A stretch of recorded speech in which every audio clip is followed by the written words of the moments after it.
Get out and never come back. Mom's voice echoed through the house as she tossed my backpack onto the front yard. I glanced back, hoping Dad would say something, anything, but he stood silent in the doorway. Neighbors across the street stared, their eyes piercing as I walked away. My name is Ava, and I'm 26 years old. I work as a part-time teacher while studying for graduate school. The pay isn't much, but it keeps me pushing forward. Every shift, every late night of studying is part of the bigger dream I've chased for years. In my family, I was always the peacemaker. I tried to stop arguments from escalating, tried to calm things when tempers flared. My mom was strict, sharp-tongued, and quick to criticize. My dad was quieter, always in the background, rarely defending me when things got ugly. Still, I held on to my dream. I wanted to finish my degree, stand on my own, and prove I could build something better than the constant fighting I grew up with.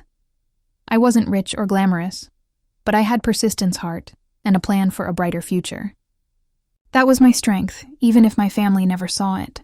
Has your family ever treated you like this? Share your story below. I wasn't living a glamorous life, but I did my part. I helped with groceries when I could pay the internet bill most months, and made sure my younger siblings got to school on time. When Mom needed the kitchen cleaned or laundry folded, I did it without complaint. I thought those things mattered even if they weren't flashy. One night at dinner, the tension snapped. Mom set down her fork and stared at me. Ava, when are you going to grow up and contribute like an adult? You sit here while we carry this family. I blinked, my stomach tightening. I do what I can. I'm balancing school and work. My paycheck barely stretches as it is. She scoffed loudly.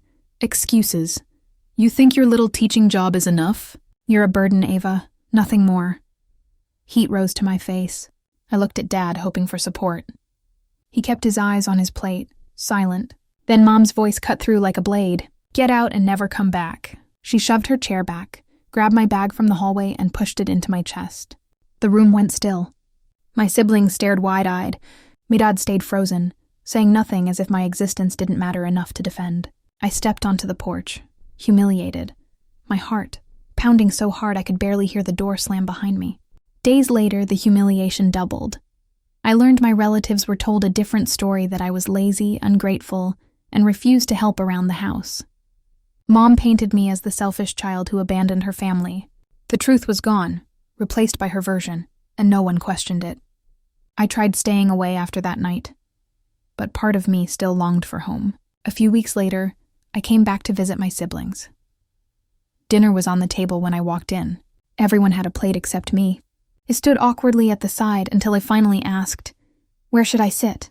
Mom didn't look up. If you're not part of this family, don't expect to eat like one. My cheeks burned. My siblings lowered their eyes, too scared to say anything. I left without touching a bite.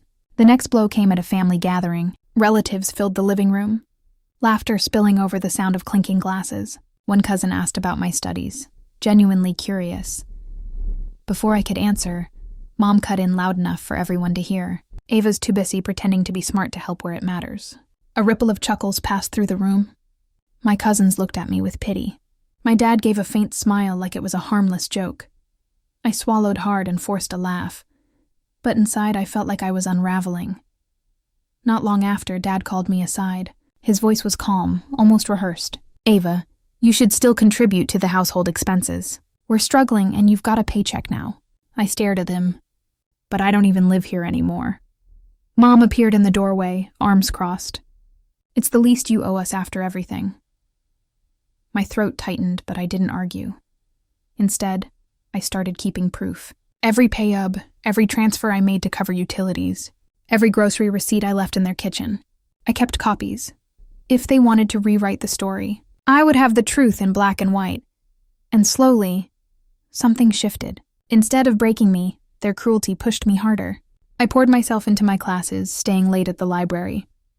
I took on extra hours at school, even tutoring on the side. I stopped letting their insults derail me. I still slipped money to my siblings for school supplies when I could made sure they had what they needed, but I stopped expecting kindness in return. My strength had to come from somewhere else. Me. Late at night, when my apartment was quiet, I pulled out a plain black binder and began filling it. Every pay-up slid into a sleeve. Every receipt from groceries I bought for the house was tucked neatly inside. I printed bank transfers showing where my paycheck went, not to luxuries, but tobles with my parents' names on them. I even saved the text messages where Mom demanded money. "Send $200 for the gas bill tonight." One read. Another said, "If you care about this family, you'll cover the groceries." Her words were sharp, but on paper they became proof. I kept the binder hidden in the bottom drawer of my desk out of sight. It wasn't anger driving me. It was preparation. I knew someday they'd twist the story again. And when that moment came, I'd be ready. What they didn't know was I had every message, every receipt proof I wasn't the burden they painted me to be. Until then, I stayed quiet. I poured myself into school buried in textbooks and lesson plans. I kept tutoring, building a little independence, one paycheck at a time. I didn't need to shout or argue. My determination was growing silently, like a fire waiting for air. And when the time was right, I'd let it burn. My best friend from college, Emma, was the only person who saw how much the situation was wearing me down. One night, over coffee, I let the words spill out. I told her about the dinners where my plate was missing the insults at family gatherings, the constant demands for money. She listened without interrupting, then said firmly, "Ava, stop doubting yourself. You've done more than enough. They're trying to make you believe you're weak, but you're not." Her words hit deeper than I expected. For the first time in months, I felt like someone believed me. A few days later, she connected me with one of her professors. He reviewed my situation and offered me extra tutoring work at the university. The pay wasn't huge, but it gave me a new layer of independence. Money my parents couldn't control or claim as theirs. It felt like a step forward, a small piece of my life that belonged only to me. Meanwhile, my family's arrogance kept growing. Mom bragged to relatives that I'd abandoned the family that I never helped, and everyone nodded like her words were gospel. At a family event, I overheard her whisper to my aunt, "Ava will never stand up for herself. She's too soft." I froze. Those words burned into me. Soft, weak, invisible. That was all they thought I'd ever be. But something shifted inside me that night. I wasn't the girl who cried quietly in her room anymore. I had a vibrant support and strength I didn't even realize I'd been building. The breaking point came. I decided I wouldn't stay silent anymore. I asked them to meet me one evening. No siblings, no relatives. Just the three of us at the dining table where most of our fights had started. My binder sat in front of me, thick and heavy. I opened it slowly and slid the first page toward them. "This is what I paid. This is what I did. And this is how you're pay me." Mom scoffed, leaning back in her chair. "You're exaggerating. That's nothing. A couple bills here and there doesn't make you some saint." I flipped another page. "That's the internet I covered for 6 months. This is the electricity bill I paid in full.